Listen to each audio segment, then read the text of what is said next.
Now we will look at this second section. What is the way to the throne at Jesus' side? ನಾವೀಗ ಎರಡನೇ ಒಂದು ಸೆಷನ್ನಲ್ಲಿ ಬಂದಿದ್ದೇವೆ. ಈ ಒಂದು ಸೆಷನ್ನಲ್ಲಿ ನಾವು ಯೇಸುವಿನ ಸಿಂಹಾಸನದ ಬಳಿಗೆ ಬರಲಿಕ್ಕೆ ಇರ್ತಕ್ಕಂಥ ಮಾರ್ಗ ಯಾವುದು ಅಂತಕ್ಕಂಥ ವಿಷಯವನ್ನು ಕುರಿತು ನಾವು ಜ್ಞಾನ ಮಾಡೋಣ.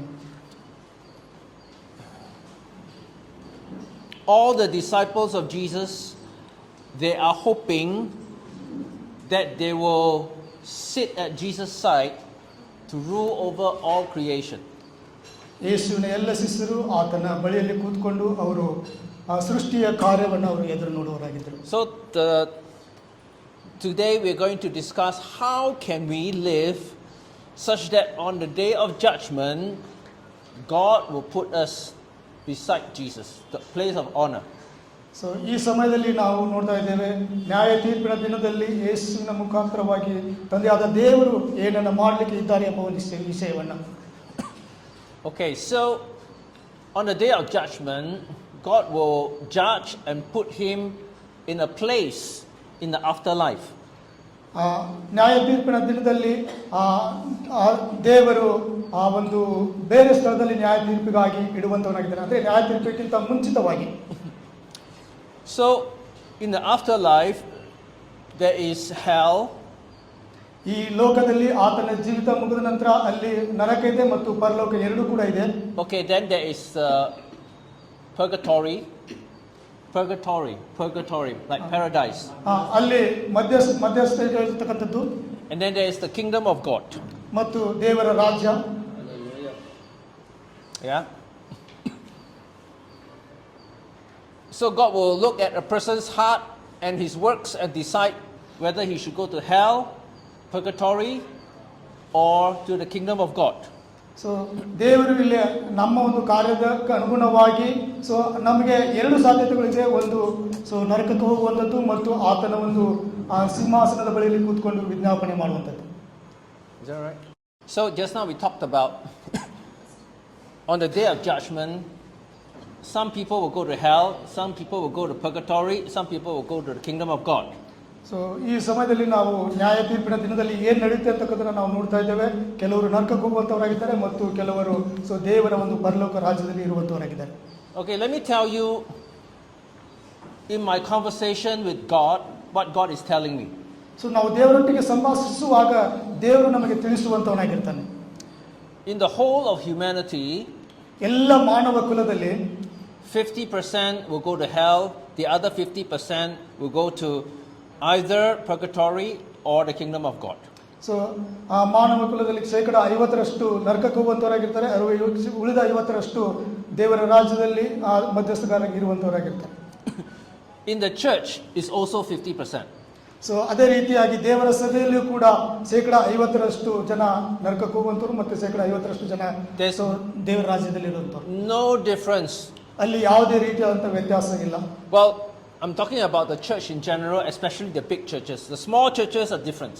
ಸೊ ಸಾಮಾನ್ಯವಾಗಿ ನಾನು ಇಲ್ಲಿ ಸಭೆಯನ್ನು ಕುರಿತು ಮಾತನಾಡ್ತಾ ಇದ್ದೀನಿ. ಸಣ್ಣ ಸಭೆ ಅದು ವ್ಯತ್ಯಾಸವಾಗಿರ್ತಕ್ಕಂಥದ್ದು. So I'm saying that if you calculate everyone on the street that you see, ಈ ಸಮಯದಲ್ಲಿ ಎಲ್ಲರನ್ನ ಕುರಿತು ಇದು ಒಳಗೊಳ್ಳುವಂತಹ ಒಂದು ವಿಷಯವಾಗಿದೆ. Out of 2 persons you meet, one will go to hell, the other one will go to purgatory or the kingdom of God. So ನಾವು ಇಬ್ಬರು ವ್ಯಕ್ತಿಗಳನ್ನ ನಾವು ಸಂಧಿಸಿದಾಗ ಅದರಲ್ಲಿ ಒಬ್ಬ ವ್ಯಕ್ತಿ ನರಕಕ್ಕೆ ಹೋಗುವಂತವನಾಗಿರಬಹುದು ಅಥವಾ ಮತ್ತೊಬ್ಬ ವ್ಯಕ್ತಿ ಆತನು ದೇವರ ರಾಜ್ಯಕ್ಕೆ ಬಾಧ್ಯಸ್ಥನಾಗಿರುವಂತವನಾಗಿರಬಹುದು. If you go to the church, you take 2 people, one will go to hell, the other one will go to purgatory or the kingdom of God. ನಾವು ಯಾವುದೇ ಒಂದು ಸಭೆಗೆ ಹೋಗಿ ಇಬ್ಬರು ವ್ಯಕ್ತಿಗಳನ್ನು ನಾವು ಆಯ್ಕೆ ಮಾಡಿಕೊಂಡಾಗ ಅದರಲ್ಲಿ ಒಬ್ಬ ವ್ಯಕ್ತಿ ನರಕಕ್ಕೆ ಹೋಗುವಂತವನಾಗಿರಬಹುದು ಅಥವಾ ಮತ್ತೊಬ್ಬ ವ್ಯಕ್ತಿ ದೇವರ ರಾಜ್ಯದಲ್ಲಿ ಇರುವಂತವನಾಗಿರಬಹುದು. I'm not talking about every church, but church in general.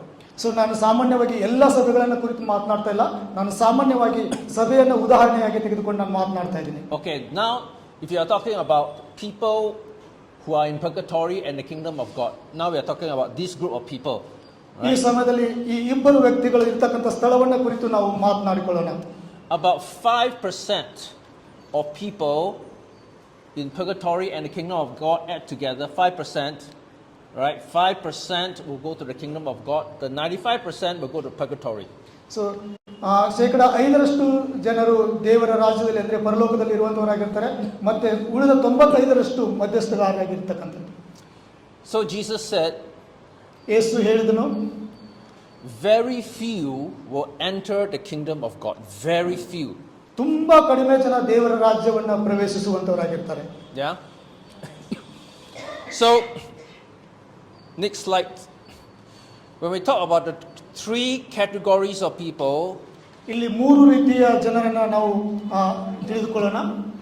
so in this three category, the first category is ಈ ಮೂರು ವರ್ಗದಲ್ಲಿ ಮೊದಲನೇ ವರ್ಗ is the crowd.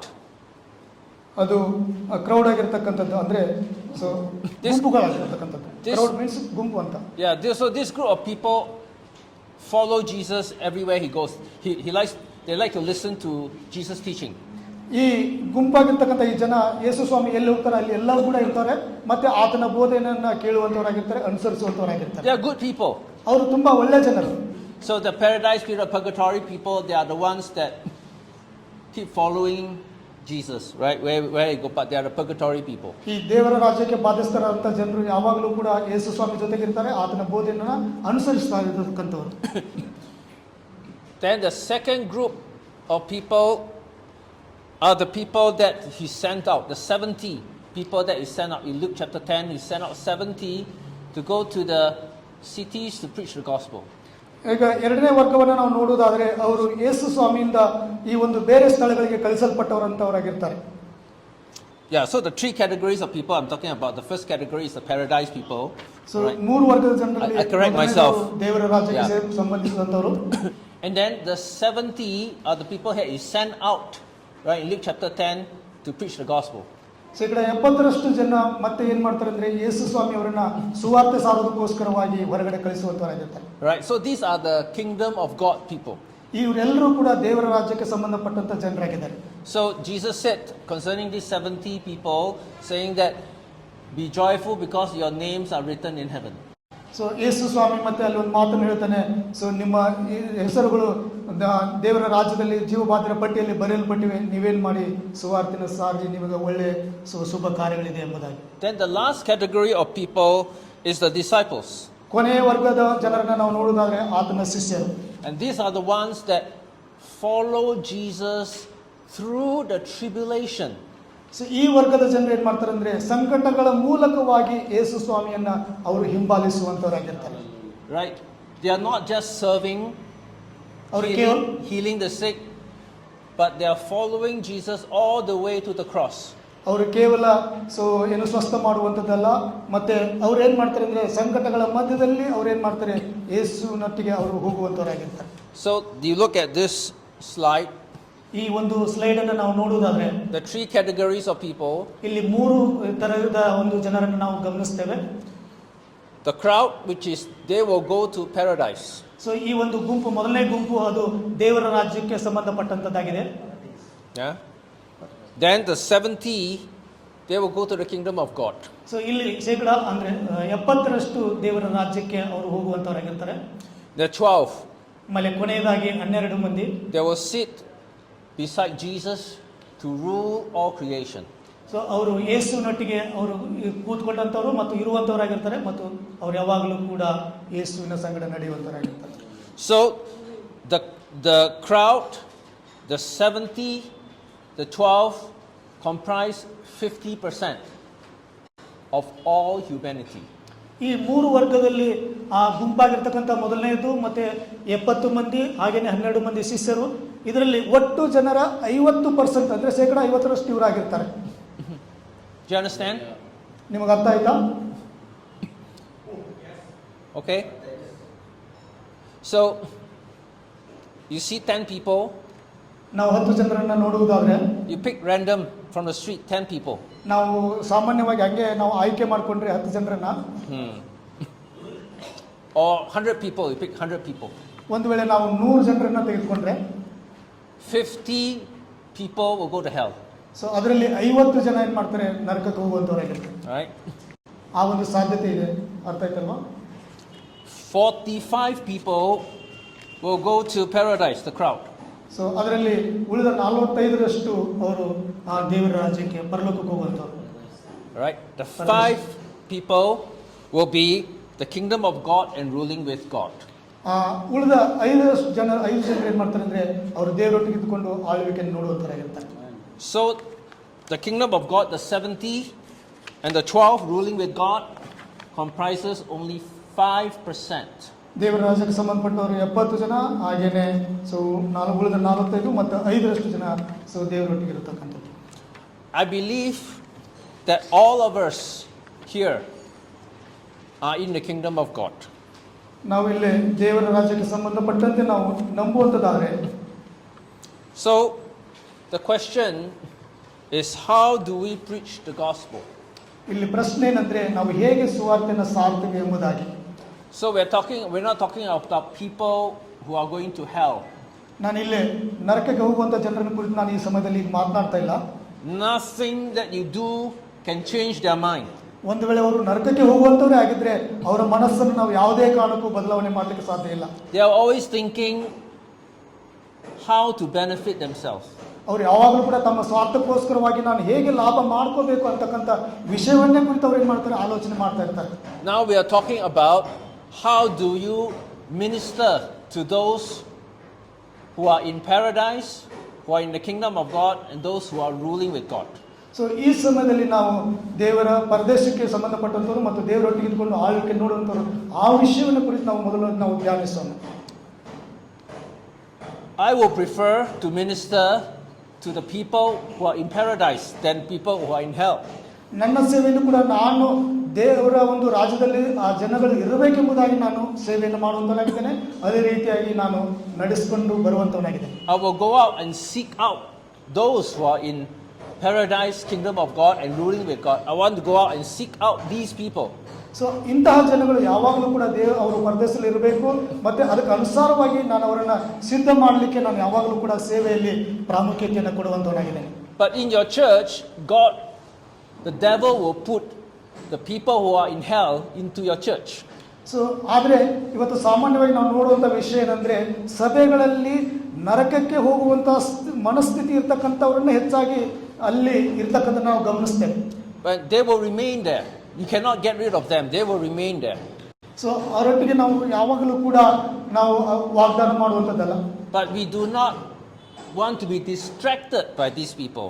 ಆದರೆ ನಾವೇನು ಮಾಡಬೇಕಂದ್ರೆ ಅವರನ್ನು ಚದುರಿಸಿ ಆದಷ್ಟು ನಾವೇನು ಮಾಡಬೇಕಂದ್ರೆ ದೇವರ ವಾಕ್ಯಕ್ಕನುಸಾರವಾಗಿ ನಾವು ಅದನ್ನು ನಡೆಸ್ಕೊಂಡು ಬರುವಂಥವರಾಗಿರ್ಬೇಕು. I will call this the troublemakers. So ಇಂಥವ್ರನ್ನು ನಾವೇನಂದ್ರೆ ತೊಂದರೆ ಕೊಡುವಂಥವರು ಎಂಬುದಾಗಿ ನಾವು ಗುರುತಿಸ್ತೇವೆ. Yeah? Okay. Now, the next slide. Not this one. Yes. How do we preach to the paradise people? ನಾವು ಹೇಗೆ ಈ ಒಂದು ಪರದೇಶಿ ಜನರಿಗೆ ಉಪದೇಶ ಮಾಡುವಂಥದ್ದು ಅಥವಾ ಬೋಧಿಸುವಂಥದ್ದು, Or the people who are in hell? ಅಥವಾ ನರಕದಲ್ಲಿ ಇರ್ತಕ್ಕಂಥ ಜನಗಳಿಗೆ ಅಥವಾ ನರಕಕ್ಕೆ ಹೋಗುವಂಥ ಒಂದು ಮನಸ್ಥಿತಿ ಇರ್ತಕ್ಕಂಥ ಜನಗಳಿಗೆ You say to them, fear God, do what is right. That is your message. ನಾವು ಮೊದಲನೇದಾಗಿ ಹೇಳಬೇಕು, ಯಾವಾಗಲೂ ಕೂಡ ದೇವರಿಗೆ ನೀವು ಭಯಪಡಿರಿ ಎಂಬುದಾಗಿ. Don't bother about talking to them following Jesus. So ಅವರು ಏನ್ ಮಾಡ್ತಾರೆ ಎಂಬುದನ್ನು ನಾವು ಅದನ್ನ ನೋಡಿ ಭಯಪಟ್ಟುಕೊಳ್ತಕ್ಕಂಥದ್ದಲ್ಲ, ಆದರೆ ದೇವರ ಕಾರ್ಯವನ್ನು ನಾವು ಮಾಡುವಂತವರಾಗಿರ್ಬೇಕು. Say, fear God, do what is right. If not, you will be punished because God sees. ಒಂದು ವೇಳೆ ನಾವು ದೇವರಿಗೆ ವಿಧೇಯರಾಗದೆ ಹೋದ್ರೆ, ದೇವರಿಗೆ ಭಯಪಟ್ಟುಕೊಳ್ಳದೆ ಹೋದ್ರೆ, ಇಸ್ರಾಯೇಲರು ಯಾವ ರೀತಿಯಾಗಿ ಅಲ್ಲಿ ಅವರು ದಂಡನೆಗೆ ಗುರಿಯಾದರೂ ಅದೇ ರೀತಿಯಾಗಿ ನೀವು ಕೂಡ ಗುರಿಯಾಗ್ತೀರಿ ಎಂಬುದಾಗಿ ನಾವು ಅವರಿಗೆ ಬೋಧನೆಯನ್ನ ಮಾಡುವಂತವರಾಗಿರ್ಬೇಕು. 45% in the church belongs to this type of people. What are you preaching? 45% ಜನ ಈ ರೀತಿಯಂತ ಮನಸ್ಥಿತಿ ಅಂತಕ್ಕಂಥವ್ರು ಇರ್ತಾರೆ. ಅಂಥವ್ರಿಗೆ ನೀವು ಯಾವ ರೀತಿಯಲ್ಲಿ ಬೋಧನೆ ಮಾಡ್ತೀರಿ? So when you plan your sermon, you must know that you need to preach the fear of God. So ನಿಮಗೊಂದು ಉದ್ದೇಶ ಇರುತ್ತೆ, ಯೋಜನೆ ಇರುತ್ತೆ, ದೇವರ ಭಯದ ಬಗ್ಗೆ ನಾವು ಬೋಧಿಸಬೇಕೆಂಬುದಾಗಿ. ಸೊ ಆದರೆ ಇಂತಹ ಜನಗಳ ಮಧ್ಯದಲ್ಲಿ ನಾವು ಅದನ್ನು ಬೋಧನೆ ಮಾಡ್ತಕ್ಕಂಥದ್ದು ತುಂಬಾ ಕಷ್ಟಕರ. And they'll be hearing about the forgiveness of God. They love it because I do bad things and I come here, God forgive my sins. They love your church because your church didn't preach about the fear of God. ಅವ್ರು ಏನ್ ಮಾಡ್ತಾರೆ ಅಂದ್ರೆ ದೇವರ ಒಂದು ಕ್ಷಮಾಪಣೆಯನ್ನು ಮರೆತಂತವರಾಗಿರ್ತಾರೆ. ಮತ್ತೆ ಸೇವಕರು ಕೂಡ ಅವರನ್ನ ಪ್ರೀತಿ ಮಾಡ್ತಕ್ಕಂಥದ್ದನ್ನು ಅವ್ರು ಮರೆದಿರ್ತಾರೆ. ಆದ್ರೆ ಅವರು ತಮ್ಮ ಸ್ವಾರ್ಥ ಕಾರ್ಯಗಳನ್ನೇ ಅವ್ರು ಏನ್ ಮಾಡ್ತಾರೆ, ಸಭೆಯಲ್ಲಿ ಮಾಡುವಂತವರಾಗಿರ್ತಾರೆ. So when you start preaching about the fear of God, the judgment of God, then the hell people will leave. ಒಂದು ವೇಳೆ ನಾವು ಸೊ ಪರಲೋಕದ ಕಾರ್ಯಗಳನ್ನು ಕುರಿತು ನಾವು ಅವರಿಗೆ ಬೋಧನೆ ಮಾಡುವುದಾದ್ರೆ, ನರಕದ ಕಾರ್ಯಗಳನ್ನು ಕುರಿತು ನಾವು ಬೋಧನೆ ಮಾಡುವುದಾದ್ರೆ, ಸೊ ದೇವರ ವಾಕ್ಯಗಳನ್ನು ಬೋಧಿಸುವಾಗ ಅವ್ರು ಏನ್ ಮಾಡ್ತಾರೆ, ಅದನ್ನ ತಿರಸ್ಕರಿಸುವಂತವರಾಗಿರ್ತಾರೆ. And you keep preaching about the fear of God, keep preaching about doing what is right. They don't want to hear it and they leave. ದೇವರ ಭಯವನ್ನು ಕುರಿತು ನಾವು ಬೋಧನೆ ಮಾಡುವಾಗ ಅವ್ರು ಏನ್ ಮಾಡ್ತಾರೆ, ಕೆಲವೊಂದು ಸಂದರ್ಭದಲ್ಲಿ ಬಿಟ್ಟು ಹೋಗುವಂತವ್ರು ಕೂಡ ಆಗಿರ್ತಾರೆ, ಅದಕ್ಕೆ ಅವ್ರು ಕಿವಿ ಕೊಡೋದಿಲ್ಲ. And maybe the paradise people will also go.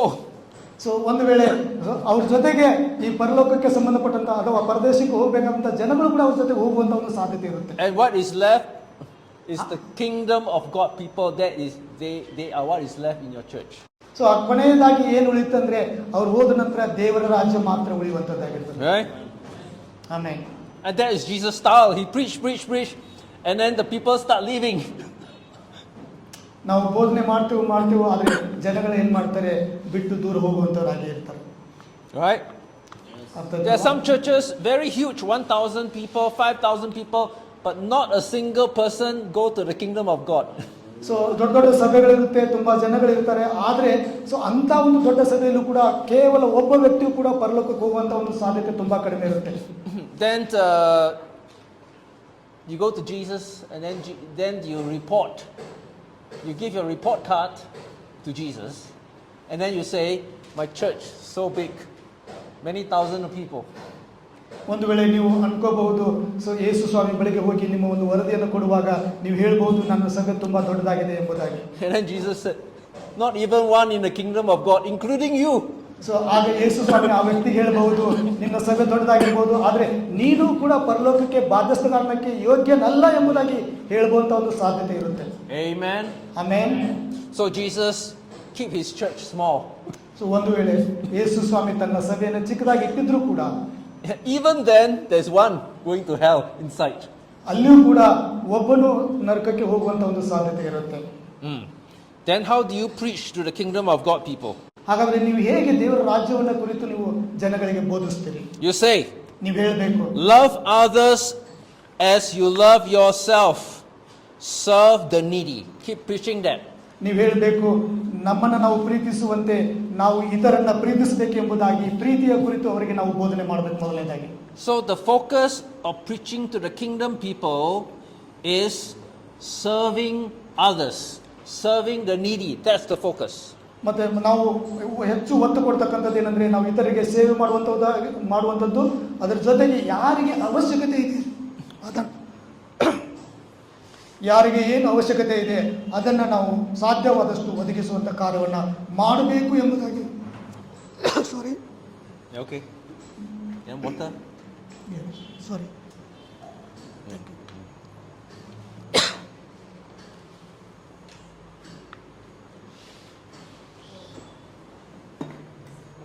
Thank you, sir. So you train them in operating in the spiritual gifts. ನಾವು ಅವರನ್ನ ಆತ್ಮಿಕವಾದಂಥ ವರಗಳನ್ನು ಹೊಂದಿಕೊಳ್ಳುವ ರೀತಿಯಲ್ಲಿ ನಾವು ಅವರನ್ನ ಏನ್ ಮಾಡಬೇಕು, ತರಬೇತಿಗೊಳಿಸಬೇಕು. That's what the kingdom people like to do. They like to go out and serve, heal the sick, cast out demons. That's what they want to do. ದೇವರ ರಾಜ್ಯಕ್ಕೆ ಸಂಬಂಧಪಟ್ಟಂತ ಜನಗಳು ಮಾಡ್ತಕ್ಕಂಥದ್ದು ಇದೆ. ಅಂದ್ರೆ ರೋಗಿಗಳ ಹತ್ರ ಹೋಗಿ ಅವರಿಗೆ ಪ್ರಾರ್ಥನೆ ಮಾಡ್ತಕ್ಕಂಥದ್ದು, ಇತರರಿಗೆ ಉಪಕಾರವನ್ನು ಮಾಡ್ತಕ್ಕಂಥದ್ದು, ಮತ್ತೆ ಸೊ ಒಳ್ಳೆಯ ಕಾರ್ಯಗಳನ್ನು ಮಾಡುವಂಥದ್ದು. Yeah. Then the last group are the people who will rule with God. So ಕೊನೆಯ ವರ್ಗದ ಜನರು ಅವರು ದೇವರೊಟ್ಟಿಗೆ ಇದ್ದುಕೊಂಡು ಆಡಳಿತವನ್ನು ನಡೆಸುವಂಥದ್ದು. So this group is even smaller. ಈ ಒಂದು ಗುಂಪು ತುಂಬಾ ಚಿಕ್ಕದಾಗಿರುತ್ತೆ. A few thousand people, only one. So 1000 ಜನರಲ್ಲಿ ಒಬ್ಬರು ಇರ್ತಕ್ಕಂಥದ್ದು. So these are the group of people. They will observe Jesus, imitate his life, and then they give themselves up. Their life, they give themselves up. ಈ ತುಂಬಾ ಕಡಿಮೆ ಇರ್ತಕ್ಕಂಥ ಜನಗಳು ಯೇಸುವಿನ ಜೀವನವನ್ನು ಅವರು ಅನುಸರಿಸುವಂತವರಾಗಿರ್ತಾರೆ. ಅದೇ ರೀತಿಯಲ್ಲಿ ಅವರು ನಡೆದುಕೊಳ್ಳಿಕ್ಕೆ ಪ್ರಯತ್ನ ಮಾಡುವಂತವರಾಗಿರ್ತಾರೆ. This group of people, they see Jesus raising the dead. They also want to raise the dead. So ಈ ಜನರು ಯೇಸು ಸ್ವಾಮಿ ಏನು ಪುನರುತ್ಥಾನ ಹೊಂದಿದ್ದಾನೆ, ಆರೋಹಣ ಆಗಿದ್ದಾನೆ ಅಂತಕ್ಕಂಥ ನಂಬ್ತಾರೆ. ಅದೇ ರೀತಿಯಾಗಿ ಅವ್ರು ಏನ್ ಮಾಡ್ತಾರೆ, ನಡೆದುಕೊಳ್ಳುವಂತಕ್ಕಂಥ ಮತ್ತೆ ಬೋಧಿಸುವಂತವರಾಗಿರ್ತಾರೆ. They see Jesus talking directly with the Father. They also want to talk to the Father directly. ಯಾವ ರೀತಿಯಾಗಿ ಯೇಸು ಸ್ವಾಮಿ ತಂದೆಯಾದ ದೇವರೊಟ್ಟಿಗೆ ನೇರವಾಗಿ ಮಾತನಾಡ್ತಾ ಇದ್ರು, ಅದೇ ರೀತಿಯಾಗಿ ಅವರು ಕೂಡ so ದೇವರೊಟ್ಟಿಗೆ ಮಾತನಾಡುವಂತವರಾಗಿರ್ತಾರೆ. They see Jesus talking to Elijah, Moses, the heavenly saints. They also want to do that. So ಯಾವ ರೀತಿಯಾಗಿ ಎಲಿಜಾ ಮೋಸೆಸ್ ಅವರು ಒಟ್ಟಿಗೆ ಮಾತನಾಡಿದ್ರು ಅದೇ ರೀತಿಯಾಗಿ ಅವರು ಕೂಡ ಮಾತನಾಡುವಂತರಾಗಿರ್ತಾರೆ. So their focus is not in doing ministry. Their focus is to be exactly like Jesus. So That's the ಅವರು focus. ಕೇವಲ ಸೇವೆ ಮಾಡುವುದನ್ನು ಮಾತ್ರ ಅಲ್ಲ, ಅವರು ಸಾಧ್ಯವಾದಷ್ಟು ಯೇಸುವಿನ ರೀತಿಯಲ್ಲಿ ನಡೆದುಕೊಳ್ಳಲಿಕ್ಕೆ ಆ ಒಂದು ಜೀವಿತವನ್ನು ಅನುಸರಿಸಲಿಕ್ಕೆ ಅವ್ರು ಏನ್ ಮಾಡ್ತಾರೆ, ಪ್ರಯತ್ನ ಮಾಡ್ತಿರ್ತಾರೆ. They see Jesus going through the tribulation, the cross, for the sake of the truth. They also want to do that.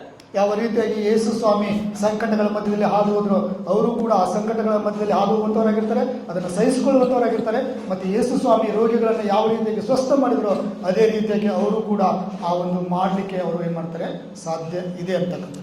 So what is the difference between the people who go to the kingdom of God and the people who sit on Jesus' left and right? What is the difference? ಹಾಗಾದ್ರೆ ಈ ಎರಡು ವರ್ಗದ ಜನರಲ್ಲಿ ಅಂದ್ರೆ ಪರದೇಶಕ್ಕೆ ಹೋಗತಕ್ಕಂಥವ್ರು ಮತ್ತು ಯೇಸುವಿನ ಬಳಿಯಲ್ಲಿ ಇರ್ತಕ್ಕಂಥವ್ರು, ಈ ಎರಡು ಗುಂಪುಗಳ ಮಧ್ಯದಲ್ಲಿ, ವರ್ಗದ ಮಧ್ಯದಲ್ಲಿ ಇರ್ತಕ್ಕಂಥ ವ್ಯತ್ಯಾಸ ಏನು? The difference is the body is different. The resurrection body, the glory is different. ವ್ಯತ್ಯಾಸ ಇಷ್ಟೇ, ದೇಹ ಮಾತ್ರ ಅಂದ್ರೆ ಮಹಿಮೆ ಮಾತ್ರ ವ್ಯತ್ಯಾಸವಾಗಿರ್ತದೆ ಈ ಎರಡು ಗುಂಪುಗಳ ಮಧ್ಯದಲ್ಲಿ. The level of authority is different. So ಅಂದ್ರೆ ಅಧಿಕಾರದ ಹಂತ ಮಾತ್ರ ಏನಾಗಿರ್ತದೆ, ವ್ಯತ್ಯಾಸವಾಗಿರುತ್ತೆ. God gives them authority to create new galaxies and new planets. So ದೇವರು ಏನಂದ್ರೆ ಹೊಸ ಒಂದು ಸೃಷ್ಟಿಯನ್ನ, ಗ್ಯಾಲಕ್ಸಿನ ಸೃಷ್ಟಿ ಮಾಡಲಿಕ್ಕೆ ಅಧಿಕಾರವನ್ನು ಕೊಟ್ಟರು. To create new race, new humanity.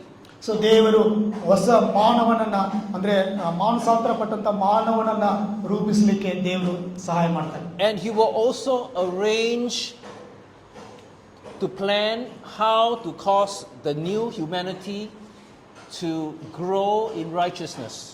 ಅಷ್ಟು ಮಾತ್ರವಲ್ಲ, ಈ ಒಂದು ಮಾನಸಾಂತರ ಹೊಂದಿರತಕ್ಕಂಥ ಜನರು ಇನ್ನೂ ಹೆಚ್ಚಾಗಿ ದೇವರ ರಾಜ್ಯದಲ್ಲಿ ಬೆಳಿಲಿಕ್ಕೆ, ಅಂದ್ರೆ ಆತ್ಮಿಕವಾಗಿ ಬೆಳಿಲಿಕ್ಕೆ ಸೊ ನಾವು ಸಿದ್ಧ ಮಾಡ್ತಕ್ಕಂಥ. And one day he will go down to the planets to walk with the sinners and die for them.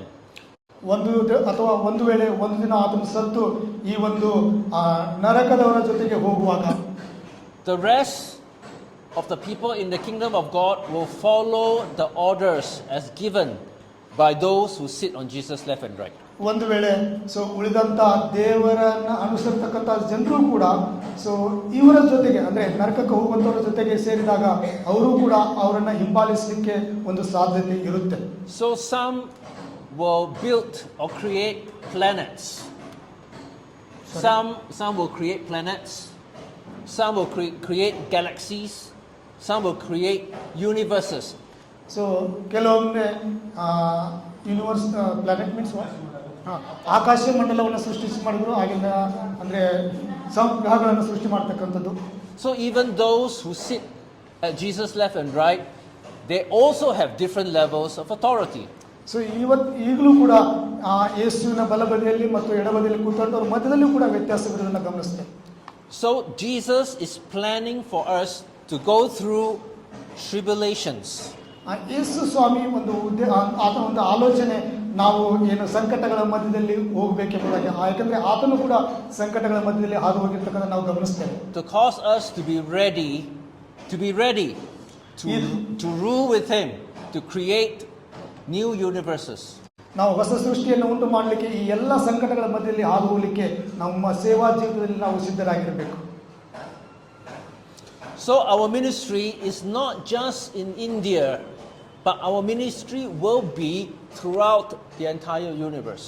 So ನಮ್ಮ ಒಂದು ಸೇವೆ ಕೇವಲ ಭಾರತ ದೇಶಕ್ಕೆ ಮಾತ್ರ ಸೀಮಿತವಾಗಿರ್ತಕ್ಕಂಥಲ್ಲ, ಎಲ್ಲ ಜಗತ್ತಿಗೆ ನಮ್ಮ ಒಂದು ಸೇವೆ ಏನ ಮಾಡಬೇಕು, ಹರಡಬೇಕು ಎಂಬುದಾಗಿ. But the training is on earth. ಆದರೆ ಈ ಲೋಕದಲ್ಲಿ ನಾವು ತರಬೇತಿಯನ್ನು ಪಡೆದುಕೊಳ್ಳುವವರಾಗಿದ್ದೇವೆ. But the real ministry is when we are raptured. That's the real ministry. So ಅದರ ನಿಜವಾದ ಸೇವೆ Raptured. ನಿಜವಾದ ಸೇವೆ ನಾವು ಎತ್ತಲ್ಪಟ್ಟಾಗ ಅಲ್ಲಿ ಪ್ರಾರಂಭವಾಗುವಂಥದ್ದಾಗಿದೆ. So the real ministry is after we raptured in the universe. That's the real ministry. ನಿಜವಾದ ಸೇವೆ ನಾವು ಎತ್ತಲ್ಪಟ್ಟ ನಂತರ ಅಲ್ಲಿ ಪ್ರಾರಂಭವಾಗುವಂಥದ್ದಾಗಿದೆ. Here on earth we are being equipped by God for the real ministry. ಈ ಒಂದು ಲೋಕದಲ್ಲಿರುವಾಗ ನಾವು ತರಬೇತಿ ಹೊಂದುವಂತವರಾಗಿರ್ತೇವೆ, ಆದರೆ ಎತ್ತಲ್ಪಟ್ಟ ನಂತರ ನಮ್ಮ ನಿಜವಾದ ಸೇವೆ ಪ್ರಾರಂಭವಾಗುವಂಥದ್ದಾಗಿದೆ. So let us look at Ephesians chapter 2. ಎಫೆಸದವರಿಗೆ 2ನೇ ಅಧ್ಯಾಯವನ್ನು ನಾವು ನೋಡುವುದಾದ್ರೆ, Okay, I want a man to read, not a woman. I want a man to read this. ಆದರೆ ಕರುಣಾನಿಧಿಯಾಗಿರುವ ದೇವರು ನಮ್ಮ ಮೇಲೆ ಮಹಾಪ್ರೀತಿಯಲ್ಲಿಟ್ಟು ಅಪಾರವಾದ ದೆಸೆಯಿಂದ ಸ್ವತಃವಾಗಿ ನಮ್ಮನ್ನು ಕ್ರಿಸ್ತನೊಂದಿಗೆ ಬಂಧಿಸಿದನು. ಕೃಪೆಯಿಂದಲೇ ರಕ್ಷಣೆ ಹೊಂದುವವರಾಗಿದ್ದೇವೆ. ಲಭಿಸಿದ್ದಲ್ಲದೆ ನಾನು ಕ್ರಿಸ್ತ ಯೇಸುವಿನಲ್ಲಿ ನಮಗೆ ಮಾಡುವ ಉಪಕಾರದ ಮೂಲಕ ತನ್ನ ಅಪಾರವಾದ ಉಪದೇಶವನ್ನು ನೂತನ ಯುಗದಲ್ಲಿ ಇರುವಾಗ ನಮ್ಮ ಕರ್ತನಾದ ಕ್ರಿಸ್ತ ಯೇಸುವಿನಲ್ಲಿ ಅನಾದಿ ಕಾಲದಿಂದ ಮಾಡಿದ ಸಂಕಲ್ಪದ ಮೇರೆಗೆ ತನ್ನ ನಾನಾ ವಿಧವಾದ ಜ್ಞಾನವು ಪರಲೋಕದಲ್ಲಿ ರಾಜಕೀಯಗಳಿಗೂ ಅಧಿಕಾರಿಗಳಿಗೂ ಕ್ರೈಸ್ತ ಸಭೆಯ ಮೂಲಕ ಗೊತ್ತಾಗಬೇಕೆಂಬುದನ್ನು ಉದ್ದೇಶಿಸಿದನು. Yes, so here we see ಇಲ್ಲಿ ನಾವು ನೋಡ್ತೇವೆ, God talk about mercy, rich in mercy and love. So ದೇವರು ಇಲ್ಲಿ ಪ್ರೀತಿ ಮತ್ತು ಕರುಣೆಯನ್ನು ಕುರಿತು ಮಾತನಾಡ್ತಾರೆ. And what is the love of God? ದೇವರ ಪ್ರೀತಿ ಅಂದ್ರೆ ಏನು? The love of God is shown when He raised us up into the heavenly places to create new universes and to rule the entire creation with Him. That is the love of God. ದೇವರ ಪ್ರೀತಿ ಅಂದ್ರೆ ನಮ್ಮನ್ನ ಎತ್ತಲ್ಪಡ್ತಕ್ಕಂಥದ್ದು ಮತ್ತು ಆ ಒಂದು ಪರಲೋಕ ರಾಜ್ಯ ಅಂದ್ರೆ ನರಕಕ್ಕೆ ಹೋಗ್ತಕ್ಕಂಥ ನಮ್ಮನ್ನ ದೇವರು ಪ್ರೀತಿಸಿ ಆ ಒಂದು ನರಕದಿಂದ ತಪ್ಪಿಸಿ ನಮ್ಮನ್ನ ಎತ್ತಲ್ಪಡುವ ಹಾಗೆ ಮಾಡಿ ದೇವರ ರಾಜ್ಯಕ್ಕೆ ಸೇರಿಸುವುದು. So Paul defines the word salvation here. So ಅಷ್ಟು ಮಾತ್ರವಲ್ಲ, ರಕ್ಷಣೆಯನ್ನು ಕುರಿತು ಕೂಡ ನಾವಿಲ್ಲಿ ನೋಡ್ತೇವೆ. By grace you have been saved. ಕೃಪೆಯಿಂದ ನಾವು ಏನ್ ಮಾಡಿದ್ದೇವೆ? ರಕ್ಷಣೆಯನ್ನು ಹೊಂದಿಕೊಂಡಿರ್ತವರಾಗಿದ್ದೇವೆ. Grace means God sees your heart, God sees your works and appoints you to rule with Him in the heavenly places. That is grace. ಅಂದ್ರೆ ರಕ್ಷಣೆ ಅಂದ್ರೆ ದೇವರು ನಿಮ್ಮ ಹೃದಯವನ್ನು ನೋಡುವಂತವನಾಗಿದ್ದಾನೆ. ಅಷ್ಟು ಮಾತ್ರವಲ್ಲ, ಆತ ನಿಮ್ಮನ್ನ ಪ್ರೀತಿಸಿ ಮತ್ತೆ ದೇವರ ಆಡಳಿತವನ್ನು ನಡೆಸಲಿಕ್ಕೆ ನಿಮ್ಮನ್ನ ನೇಮಿಸುವಂತವನಾಗಿದ್ದಾನೆ. Grace is not something that is free. No. ಕೃಪೆ ಇದು ಫ್ರೀಯಾಗಿ ಸಿಗುವಂಥದ್ದಲ್ಲ. Grace is not free ಕೃಪೆ ಅದು ಉಚಿತವಾಗಿ ಸಿಗುವಂಥದ್ದಲ್ಲ. because you give your life on earth. ಯಾಕೆಂದ್ರೆ ಈ ಲೋಕದಲ್ಲಿ ಕ್ರಿಸ್ತನಿಗಾಗಿ ನಮ್ಮ ಜೀವಿತವನ್ನು ನಾವು ಕೊಡುವಂತವರಾಗಿರ್ಬೇಕು. And you pay for this salvation. ಈ ಕೃಪೆಗಾಗಿ, ಈ ಒಂದು ರಕ್ಷಣೆಗಾಗಿ ನಾವೇನ್ ಮಾಡ್ಬೇಕಂದ್ರೆ ನಾವು ದೇವರಿಗೆ ನಮ್ಮ ಜೀವಿತವನ್ನು ಸಮರ್ಪಿಸಿಕೊಳ್ಬೇಕು. Amen. Amen. Someone who give his life for God will be rewarded differently from someone who did not give his life for God. So ಯಾರು ತಮ್ಮ ಒಂದು ಹೃದಯವನ್ನು, ತಮ್ಮ ಜೀವಿತವನ್ನು ದೇವರಿಗೆ ಸಮರ್ಪಿಸ್ಕೊಳ್ತಾರೆ, ದೇವರಿಗೆ ಅವರಿಗೆ ಒಂದು ಪ್ರತಿಫಲವನ್ನು ಕೊಡ್ತಾನೆ. ಮತ್ತೆ ಅಷ್ಟು ಮಾತ್ರವಲ್ಲ, ಯಾರು ದೇವರನ್ನು ತಿರಸ್ಕರಿಸ್ತಾರೆ ಅವರನ್ನ ದೇವರು ಕೂಡ ತಿರಸ್ಕರಿಸುವಂತವನಾಗಿದ್ದಾನೆ. ಅಷ್ಟು ಮಾತ್ರವಲ್ಲ, ಅವರು ಯಾವುದೇ ಒಂದು ಆಶೀರ್ವಾದವನ್ನು ಹೊಂದಿಕೊಳ್ಳೋದಿಲ್ಲ. So here the Bible says, by grace you have been saved and raised us up with Him. This is talking about the resurrection. God gives us a resurrection body, raise us up. ಇಲ್ಲಿ ನಾವು ನೋಡ್ತೇವೆ ಏನಂದ್ರೆ, so ಕೃಪೆಯಿಂದ ನಾವು ರಕ್ಷಣೆಯನ್ನು ಹೊಂದ್ಕೊಂಡಿರುವಂತಕ್ಕಂಥದ್ದು, ಆ ರಕ್ಷಣೆಯಿಂದ ನಾವು ಎತ್ತಲ್ಪಡ್ತೇವೆ ಎಂಬುದಾಗಿ. So this resurrection body allow us to be at multiple places at the same time. So ಈ ರಕ್ಷಣೆ ಮೂಲಕ ನಾವು ಎತ್ತಲ್ಪಡ್ತೇವೆ. ಅಷ್ಟು ಮಾತ್ರವಲ್ಲ, ಪರದೇಶದಲ್ಲಿ ನಾವು ವಿವಿಧ ಸ್ಥಳಗಳಲ್ಲಿ ನಾವು ಇರಲಿಕ್ಕೆ ಏನಾಗುತ್ತೆ, ಒಂದು ಮಾರ್ಗವಾಗುತ್ತೆ. Just like the archangels, Michael, Gabriel, Raphael, these high-level angels has the power to be at multiple places at the same time. So ಅದೇ ರೀತಿಯಾಗಿ ನಾವು ದೇವದೂತರನ್ನು ನೋಡುವಾಗ ಗಬ್ರಿಯೇಲ್, ಸೊ ಇವರು ಕೂಡ ಪರಲೋಕದ ಬೇರೆ ಬೇರೆ ಸ್ಥಳಗಳಲ್ಲಿ ಅವರು ಇರುವಂಥದ್ದು. In the same way, you have this resurrection body, Jesus style, where you can be at thousands of places at once. ಅದೇ ರೀತಿಯಾಗಿ ಪುನರುತ್ಥಾನ ಹೊಂದಿದ ನಂತರ ಈ ಒಂದು ದೇಹ ಅಂದ್ರೆ ಆತ್ಮಿಕ ದೇಹ, ಸೊ ಪರಲೋಕದಲ್ಲಿ ಬೇರೆ ಬೇರೆ ಸ್ಥಳಗಳಲ್ಲಿ ಇರುವಂತದ್ದಾಗಿದೆ. If you cannot be at 1,000 or 1,000,000 places at the same time, how do you rule over the whole universe? It's impossible. So ಮನುಷ್ಯರಾದಂಥ ನಾವು ಸೊ ಒಂದೇ ಸಮಯದಲ್ಲಿ ಅನೇಕ ಸ್ಥಳಗಳನ್ನು ನೋಡ್ಲಿಕ್ಕೆ ಆಗೋದಿಲ್ಲ, ಅದನ್ನ ಆಡಳಿತ ಮಾಡ್ಲಿಕ್ಕೆ ಆಗೋದಿಲ್ಲ. ಆದರೆ ಇದು ಹೇಗೆ ಸಾಧ್ಯ? And this body allows you to travel to different places suddenly without, it's not the normal traveling, the speed of light is immediate. ಶರೀರಧಾರಿಗಳಾದಂಥ ನಾವು ಒಂದೇ ಸಮಯದಲ್ಲಿ ಎಲ್ಲ ಸ್ಥಳಗಳಿಗೆ ಹೋಗ್ಲಿಕ್ಕೆ ಆಗೋದಿಲ್ಲ. ಆದರೆ ದೇವರು ಆತ್ಮಸ್ವರೂಪನು, ಆತನ ಏನ್ ಮಾಡ್ತಾನೆ, ಒಂದೇ ಸಮಯದಲ್ಲಿ ಎಲ್ಲಾ ಕಡೆ ಆತನು ಇರುವಂತವನಾಗಿರ್ತಾನೆ. So Paul defines salvation as having a glorified universal body. So ಇಲ್ಲಿ ಪೌಲನು ಆ ಒಂದು ರಕ್ಷಣೆಯನ್ನು ಕುರಿತು ವ್ಯಾಖ್ಯಾನ ಮಾಡ್ತಾನೆ ಏನಂದ್ರೆ ಈ ಒಂದು ನಮ್ಮ ಒಂದು ದೇಹವನ್ನ ದೇವರಿಗೋಸ್ಕರವಾಗಿ ಅಂದ್ರೆ ಮಹಿಮೆಗೋಸ್ಕರವಾಗಿ ಸಮರ್ಪಿಸಿಕೊಳ್ತಕ್ಕಂಥ. And next he said, seated us with him in the heavenly places in Christ Jesus. ಮುಂದೆ ನಾವು ನೋಡ್ತೇವೆ ಸೊ ಪರಲೋಕದಲ್ಲಿ ಆತನು ದೇವರ ಬಳಿಯಲ್ಲಿ ಕೂತ್ಕೊಂಡಿರ್ತಕ್ಕಂಥದನ್ನ. So when God says in Genesis chapter 1, in the beginning God created the heavens so and the earth. ಆದಿಕಾಂಡದಲ್ಲಿ ನಾವು ನೋಡ್ತೇವೆ ಆದಿಯಲ್ಲಿ ದೇವರು ಏನು ಆಕಾಶವನ್ನ ಭೂಮಿಯನ್ನ ಉಂಟು ಮಾಡಿದ್ದನ್ನ. The heavens, the universes, the multiverse. ಆಕಾಶ ಮಂಡಲ. So he caused us to sit with God and rule over the multiverses, the multiple universes. So ದೇವರು ನಮಗೆ ಆತನು So here, and seated us with him in the heavenly places is God caused us to sit with him Okay. at the highest point of the universe to rule over all creation. ಇಲ್ಲಿ ನಾವು ನೋಡ್ತೇವೆ ಏನಂದ್ರೆ ಕರ್ತನಾದ ಕ್ರಿಸ್ತ ಯೇಸುವಿನಲ್ಲಿ ಅನಾದಿ ಕಾಲದಿಂದ ಮಾಡಿದ ಸಂಕಲ್ಪದ ಮೇರೆಗೆ ತನ್ನ ನಾನಾ ವಿಧವಾದ ಜ್ಞಾನವು ಪರಲೋಕದಲ್ಲಿ ರಾಜತ್ವಗಳಿಗೂ ಅಧಿಕಾರಿಗಳಿಗೂ ಈಗ ಕ್ರೈಸ್ತ ಸಭೆಯ ಮೂಲಕ ಗೊತ್ತಾಗಬೇಕೆಂಬುದನ್ನು ಉದ್ದೇಶಿಸಿದ್ದನು. Yeah, so sit with him in the heavenly places means to rule over all the universes. ಪರಲೋಕ ಆಕಾಶ ಮಂಡಲದಲ್ಲಿ ಬೇರೆ ಬೇರೆ ಸ್ಥಳಗಳಲ್ಲಿ ಕೂತ್ಕೊಳ್ಳತಕ್ಕಂಥ ಅಂದ್ರೆ ನಾವು ಅಲ್ಲೇ ಸೊ ಅದನ್ನ ನೋಡುವಂಥದ್ದು ಮತ್ತು ಆಡಳಿತವನ್ನು ಮಾಡುವಂಥದ್ದು. Amen. ಆಮೇಲೆ So then the next line, so that the manifold wisdom of God might now be made known through the church to the rulers and authorities in the heavenly places. What does it mean? ಇಲ್ಲಿ ನಾವು ನೋಡ್ತೇವೆ ಏನಂದ್ರೆ ನಾನಾ ವಿಧವಾದ ಜ್ಞಾನವು ಪರಲೋಕದಲ್ಲಿ ರಾಜತ್ವಗಳಿಗೂ ಅಧಿಕಾರಿಗಳಿಗೂ ಈಗ ಕ್ರೈಸ್ತ ಸಭೆಯ ಮೂಲಕ ಗೊತ್ತಾಗಬೇಕೆಂದು ಉದ್ದೇಶಿಸಿದ್ದೇನೆ ಅಂದ್ರೆ ಇದರ ಅರ್ಥ ಏನು? So what it means is that the people who sit at Jesus' left and right, they are the church. We are the church. ಇಲ್ಲಿ ನಾವು ನೋಡ್ತೇವೆ ನಾವು ದೇವರ ಒಂದು ಸಭೆಯಾಗಿದ್ದೇವೆ ಎಂಬುದಾಗಿ ಮತ್ತು ಕ್ರಿಸ್ತನ ಬಲಗಡೆಯಲ್ಲಿ ಮತ್ತು ಎಡಗಡೆಯಲ್ಲಿ ಕೂತ್ಕೊಂಡಂತವರು ಅವರು ಕೂಡ ಏನಾಗಿದ್ರು ಎಂಬುದಾಗಿ. So the wisdom of God to live life in the universe, the wisdom of God to live life will be made known to them through the church. ದೇವರ ಜ್ಞಾನವು ಏನಂದ್ರೆ ಸಭೆಯ ಮೂಲಕವಾಗಿ ನಮಗೆ ಆಡಳಿತ ಮಾಡಲಿಕ್ಕೆ ಬೇಕಾದ ಜ್ಞಾನವನ್ನು ಕೊಡುವಂತದ್ದಾಗಿದೆ. So essentially, it's going to be really, really exciting for those who give their life to Jesus. So ಇದನ್ನು ನೋಡುವಾಗ ನಮಗೆ ನಿಜವಾಗಿಯೂ ಕೂಡ ತುಂಬಾ ಉತ್ಸುಕತೆಯಾಗುತ್ತೆ. So don't be the 70 people who are being sent out. Don't be. So ಇಲ್ಲಿ 70 ಜನರನ್ನ ನಾವು ನೋಡ್ತೇವೆ.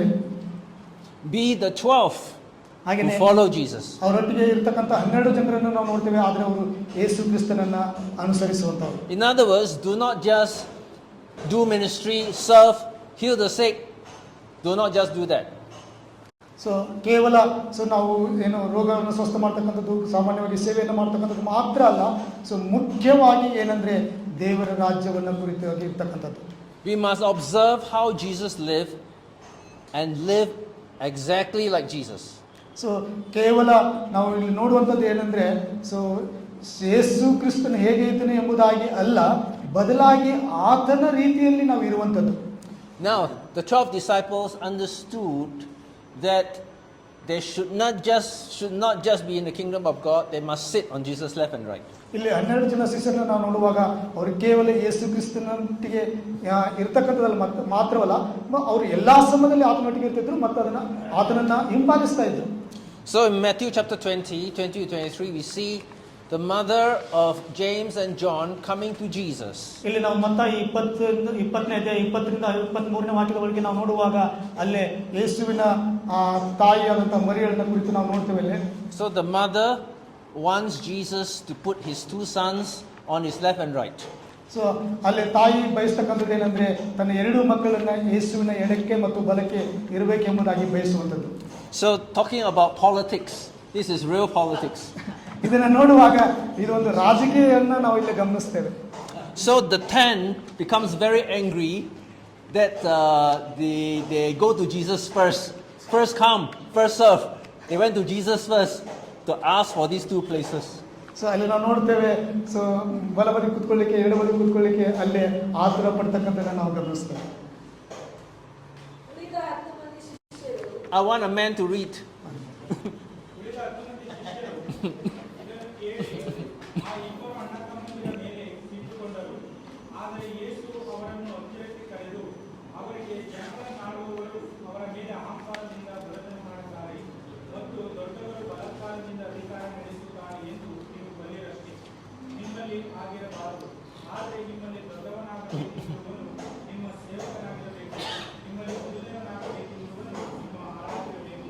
ಹಾಗೆ ಮನುಷ್ಯಕುಮಾರನು ಸೇವೆ ಮಾಡಿಸಿಕೊಳ್ಳುವುದಕ್ಕೆ ಬರಲಿಲ್ಲ, ಸೇವೆ ಮಾಡುವುದಕ್ಕೂ ಅನೇಕರನ್ನು ಬಿಡಿಸಿಕೊಳ್ಳುವುದಕ್ಕಾಗಿ ತನ್ನ ಪ್ರಾಣವನ್ನು ನೀಡಿಕೊಳ್ಳುವುದಕ್ಕೂ ಬಂದನು ಎಂದು ಹೇಳಿದನು. So Jesus know what the disciples are thinking. ಯೇಸು ಸ್ವಾಮಿ ಗೊತ್ತಿತ್ತು ಆತನ ಶಿಷ್ಯರು ಏನನ್ನ ವಿಚಾರ ಮಾಡ್ತಾರೆ ಎಂಬುದಾಗಿ. They want to sit on Jesus' left and right for the wrong reasons. ಅವರು ಸೊ ಯೇಸುವಿನ ಎಡಕ್ಕೆ ಮತ್ತು ಬಲಕ್ಕೆ ಕೂತ್ಕೊಂಡು ಅವರ ಎಲ್ಲವನ್ನ ಗಮನಿಸ್ತಾ ಇದ್ರು. So they want to go to a place of honor in heaven because they want to be served. Right?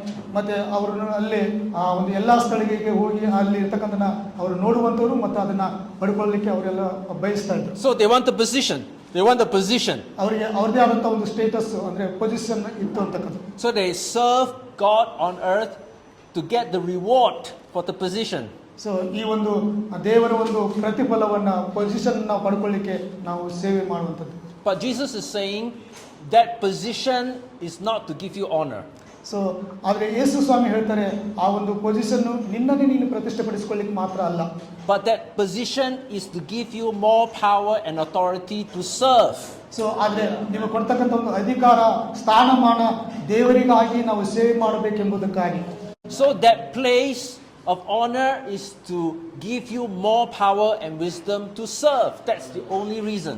So ದೇವರಿಂದ ಬರ್ತಕ್ಕಂಥ ಸ್ಥಾನಮಾನ ಅದು ದೇವರಿಗಾಗಿ ನಾವು ಇನ್ನೂ ಹೆಚ್ಚಾಗಿ ಸೇವೆ ಮಾಡಲಿಕ್ಕೆ ನಮ್ಮನ್ನ ಅದು ಪ್ರೋತ್ಸಾಹಿಸುವಂತದ್ದಾಗಿದೆ ಮತ್ತೆ ಆ ಮಾರ್ಗದಲ್ಲಿ ನಾವು ನಡೆಯುವಂತವರಾಗಿರ್ಬೇಕು. So I can tell you that many will not desire to sit on Jesus' left and right because they have to serve and they hate serving. So ಇವತ್ತು ನಾವು ನೋಡ್ತೇವೆ ಅನೇಕ ಜನರು ಯೇಸುವಿನ ಎಡಕ್ಕೆ ಮತ್ತು ಬಲಕ್ಕೆ ಕೂತ್ಕೊಳ್ಳಿಕ್ಕೆ ಇಷ್ಟಪಡೋದಿಲ್ಲ, ಆದರೆ ಅವರು ಸೇವೆಯನ್ನ ಮಾಡಲಿಕ್ಕೆ ಸಿದ್ಧರಾಗಿರೋದಿಲ್ಲ ಆ ಒಂದು ಕಾರಣಕ್ಕಾಗಿ.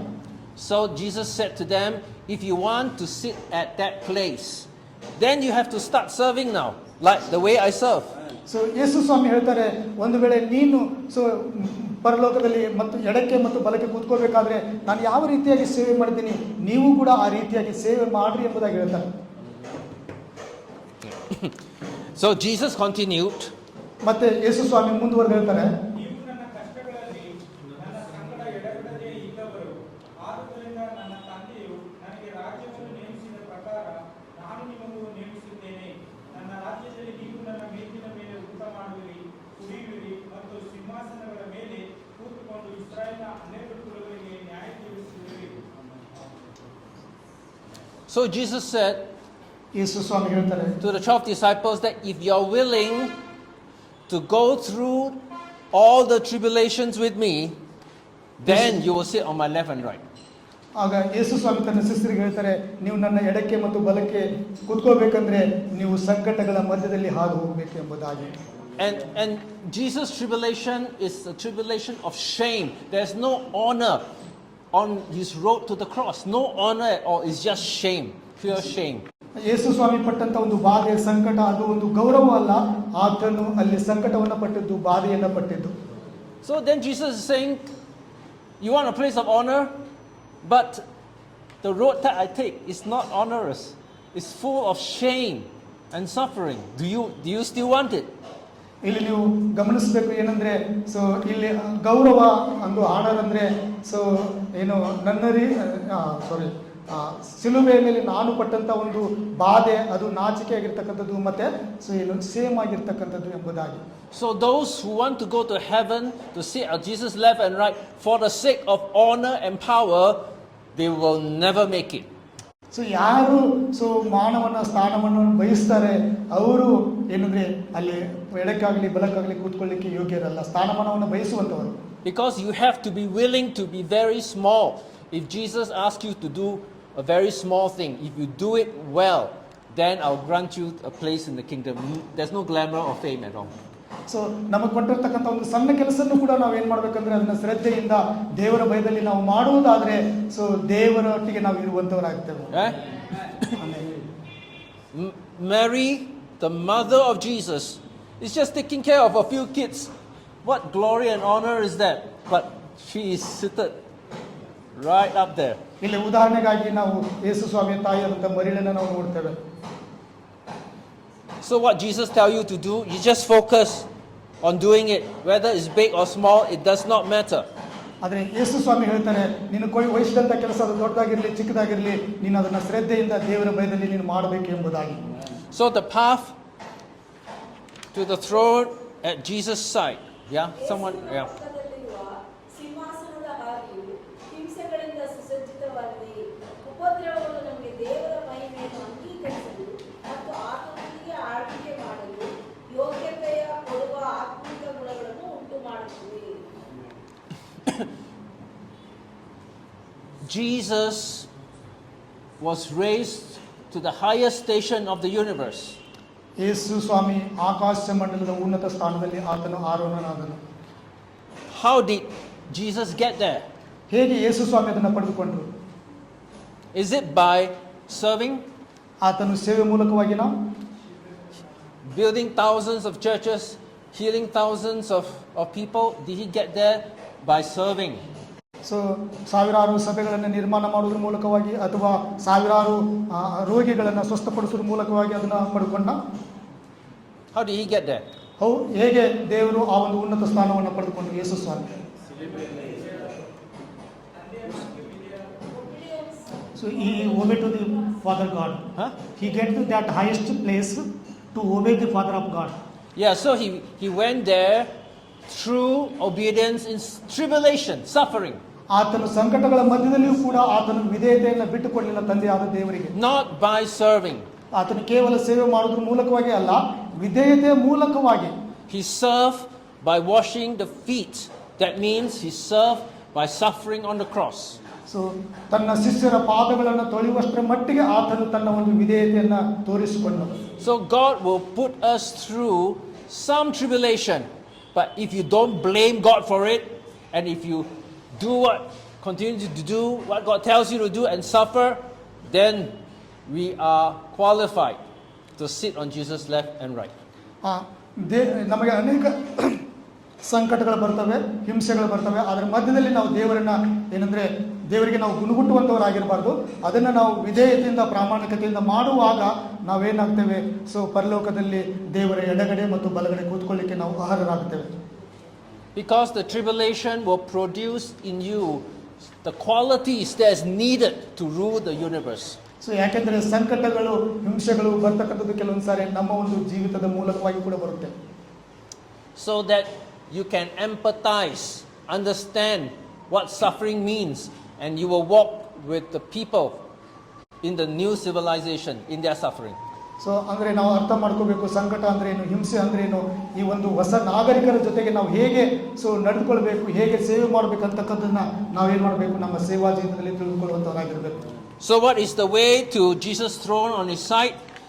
ಸೊ ಯೇಸು ಸ್ವಾಮಿ ಯಾವ ರೀತಿಯಾಗಿ ಆತನು ಆರೋಹಣವಾಗಿರ್ತಕ್ಕಂಥದ್ದು? ಸತ್ಯವನ್ನು ಬೋಧಿಸಿ ಮತ್ತು ಸತ್ಯದ ಹಾಗೆ ಜೀವಿಸಿ, ಹೊರತು ಧಾರ್ಮಿಕ ಜ್ಞಾನದಂತೆ ಅಲ್ಲ, ದೇವರೊಂದಿಗೆ ಹೇಗೆ ಸಂಭಾಷಿಸಬೇಕು ಮತ್ತು ನಡೆಯಬೇಕೆಂದು ಅವರಿಗೆ ತೋರಿಸಿ. Don't just teach. ನಾವು ಕೇವಲ ಬೋಧಿಸುವಂಥದ್ದು ಮಾತ್ರ ಅಲ್ಲ. You are the word. You are the word. You are the word. ನಾವೇ ಅದನ್ನು ಬೋಧಿಸುವಂಥದ್ದು. You are the Bible. ನಾವೇ ದೇವರ ಒಂದು ವಾಕ್ಯಕ್ಕೆ ಉದಾಹರಣೆಯಾಗಿದ್ದೇವೆ.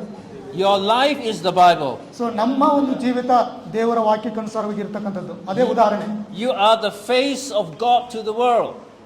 ಸೊ ನಾವು ದೇವರ ವಾಕ್ಯದ ಅಂದರೆ ನಮ್ಮ ಒಂದು ಮುಖದಲ್ಲಿ ದೇವರ ವಾಕ್ಯವನ್ನ ಜನಗಳು ಕಾಣುವಂಥದ್ದು, ಅಂದರೆ ಕ್ರಿಸ್ತನ ಒಂದು ಜೀವಿತವನ್ನ ನಮ್ಮಂತ ಕಾಣುವಂಥವರಾಗಿರ್ಬೇಕು. When they see you, they see God.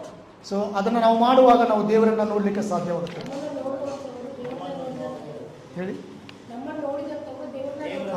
ಅದನ್ನು ನಾನು ಹೇಳಿದ್ದು ಸಿಸ್ಟರ್. ಅಂದರೆ ಸೊ ನಮ್ಮನ್ನು ನೋಡುವಾಗ ದೇವರ ಸ್ವಾರೂಪ್ಯವನ್ನು ನಮ್ಮ ಮುಖದಲ್ಲಿ ಅವ್ರು ಕಾಣಬೇಕು. ಆ ರೀತಿಯಾಗಿ ನಮ್ಮ ಜೀವಿತ ಇರಬೇಕೆಂಬುದಾಗಿ ಅವ್ರು ಹೇಳುವಂಥದ್ದಾಗಿದೆ. Don't preach about how powerful Jesus is, but demonstrate it and show them how to do it. So ಕೇವಲ ಯೇಸು ಸ್ವಾಮಿ ಎಷ್ಟು ಮಹಿಮೆಯುಳ್ಳವನು ಎಂಬುದಾಗಿ ಬೋಧಿಸುವಂಥದ್ದಲ್ಲ. ಸೊ ಆದರೂ ಕೂಡ ಕೆಲವೊಂದು ಸಂದರ್ಭದಲ್ಲಿ ನಾವು ಖಂಡಿಸುವಂಥದ್ದು. Seeing is believing. ಸೊ ನೋಡುವಂಥದ್ದು ನಂಬುವುದಾಗಿದೆ. They will not believe until they see. So ನಾವು ನೋಡದೆ ನಂಬಲಿಕ್ಕೆ ಆಗುವುದಿಲ್ಲ. ಅವರ ಸಮಸ್ಯೆಗಳನ್ನು ಪರಿಹರಿಸುವಲ್ಲಿ ದೇವರ ನಂಬಿಗಸ್ತಿಕೆಯ ಬಗ್ಗೆ ಬೋಧಿಸಬೇಡಿ. ಅವರ ಸಮಸ್ಯೆಗಳಿಂದ ಹೊರಬರುವ ಮಾರ್ಗವನ್ನು ತೋರಿಸಿ. Right? ಅಲ್ವಾ?